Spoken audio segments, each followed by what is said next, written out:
Hello everyone, Jason Noble here, and today I'm going to give you a preview of the Confederation Cup match, Spain versus Uruguay.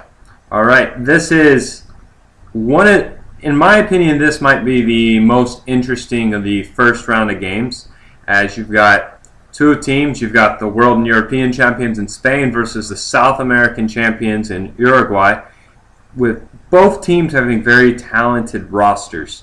Now, I am going to consider Spain the favorite, but you cannot count Uruguay out. Uruguay is a very strong team, and they are capable of beating anyone, as they showed in Copa America by winning it against Argentina, with Argentina being the host nation.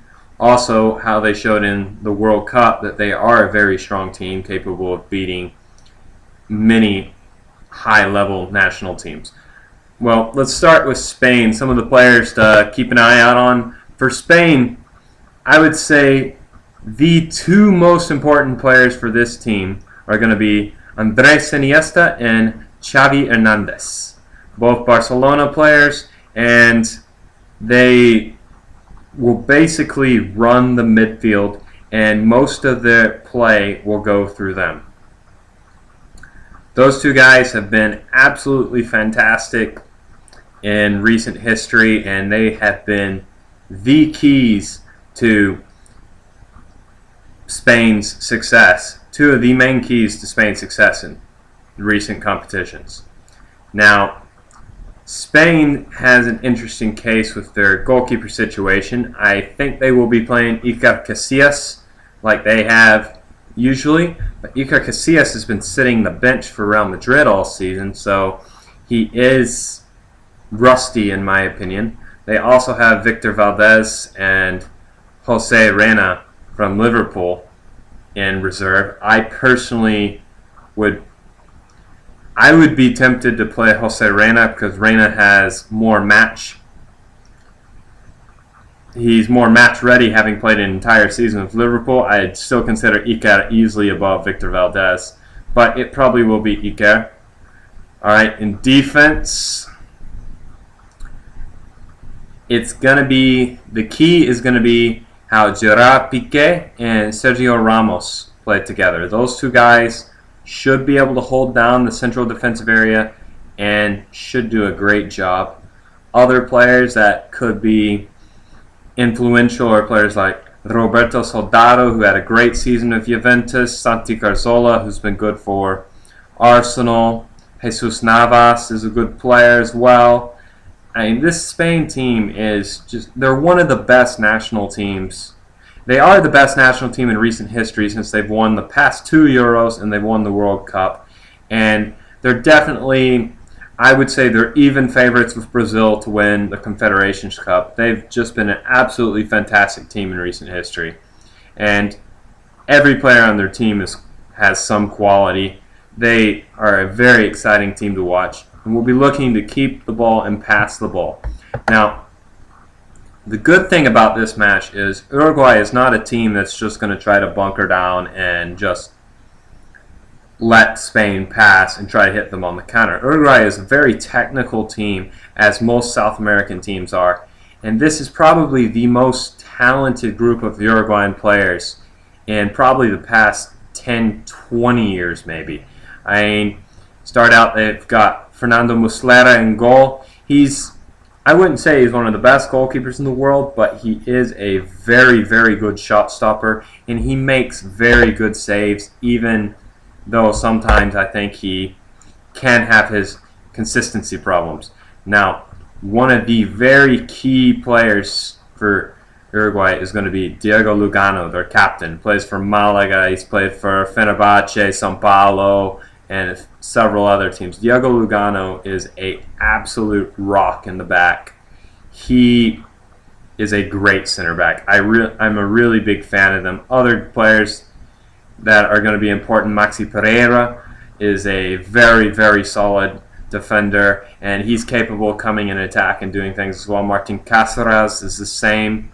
He's a very good defender, very experienced as well. Now, when we get to the midfield, we've got some good players there as well. Nicolas Lodero, Walter Galgano, and many other quality players. Now, the key and the three players that most people are going to have an eye on are going to be Diego Forlan, Edison Cavani, and Luis Suarez. Now, those three on their day are three of the very best attacking players in world football. All three of them have been great players. Diego Forlan won the Golden Ball in the World Cup, and he's been fairly successful with almost every club he's played at, with the exception of Manchester United, which he wasn't too terrible at Manchester United, but he wasn't great. But he was great for Villarreal and Atletico Madrid. Now he's playing quite well for Internacional, despite being 34 years old. Now, Cavani has also come into his own and become a very, very good player for Napoli. He is definitely among the best players in the Italian league at the moment.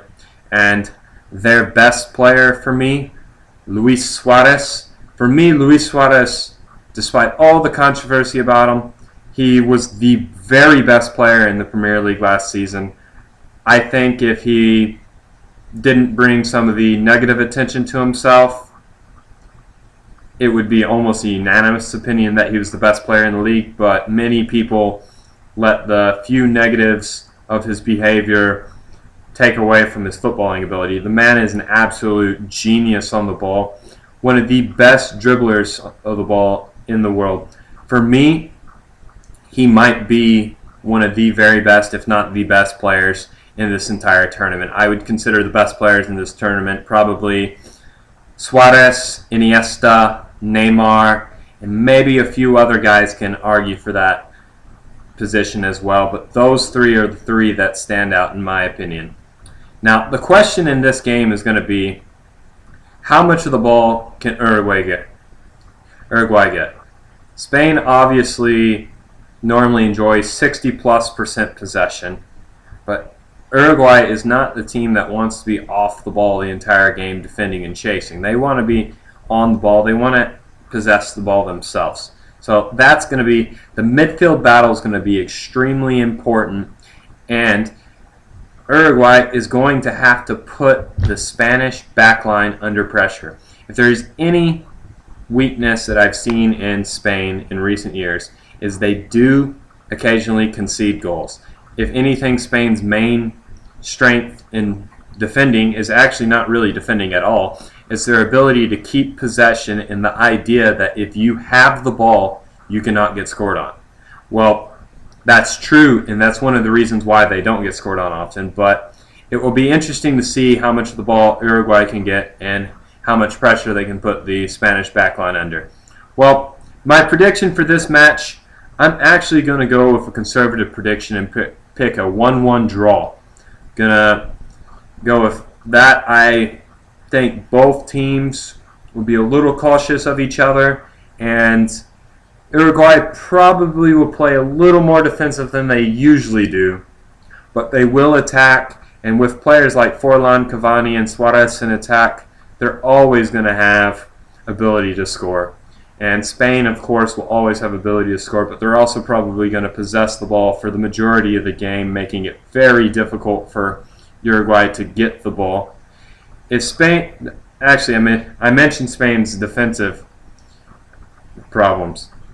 It's not really that much of a problem. The only other problem Spain has had is they've lacked consistency on having a true out-and-out goal scorer. They win a lot of games 1-0 and completely dominate the game, but they only score once. Part of the problem is Fernando Torres was supposed to be the guy who scores all the goals. Well, he used to do that, but for some reason he doesn't anymore. David Villa has fallen off form in recent time as well. He's not scoring the way he used to. And I don't know, maybe it's time for someone else to step up, someone like a Roberto Soldado or something. But that's what's going to be key. If Spain can finish their chances, Spain will win. If they can't finish their chances, that opens up the door for Uruguay to get a win or a draw. It will all come down to that. All right, guys, that's my preview of this match. I'll see you next time. Bye.